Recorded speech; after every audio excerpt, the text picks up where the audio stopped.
আমার হাতের ডান পাশে এখন দেখছেন ব্যাগি ফিট জিন্স, আর বাম পাশে দেখছেন একটা বুটকাট জিন্স। দেখে মনে হচ্ছে না দুটোই খুব নতুন, কিন্তু আসলে দুটোর ইতিহাস অনেক পুরনো। বুটকাটের গল্পটা শুরু হয় 70-এর দশকে।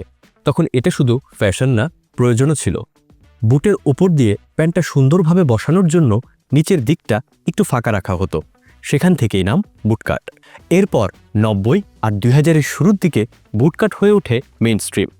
অফিস, পার্টি, ক্যাজুয়াল সব জায়গায়। তারপর কি হলো? তারপর ফ্যাশন ধীরে ধীরে চিকন হওয়া শুরু হলো।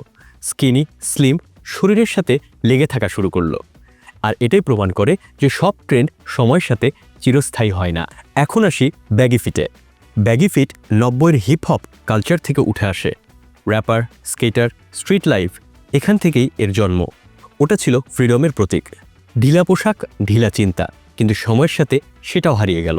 কারণ মানুষ তখন ভাবত ফিট মানেই স্মার্ট, যা প্রশ্ন তুলে যে আসলেই কি স্মার্ট মানেই টাইট?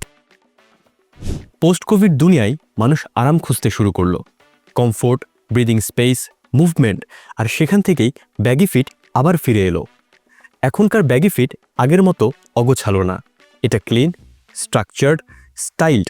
ঠিক একইভাবে বুটকাটও ফিরেছে নতুন ভাষায়। আগের মতো অতিরিক্ত ফ্লেয়ার না, বরং অনেক ব্যালেন্সড, যেটা জুতোর সাথে পুরো লুকের সাথে একটা শেপ তৈরি করে।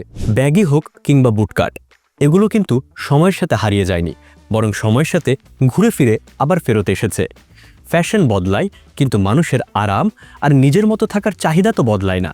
কেউ চায় চলাফেরার স্বাধীনতা, তো কেউ চায় গোছানো শেপ। দুটোই ঠিক, দুটোই দরকার।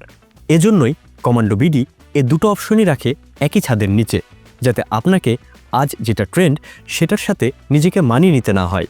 অর্থাৎ আপনি যেমন আছেন, আপনার লাইফস্টাইল যেমন, আপনার ফিটটাকে সেভাবেই বেছে নেওয়া। কারণ স্টাইল মানে আলাদা কোনো কিছু নয়, বরং স্টাইল মানে নিজের জায়গায় ঠিক থাকা।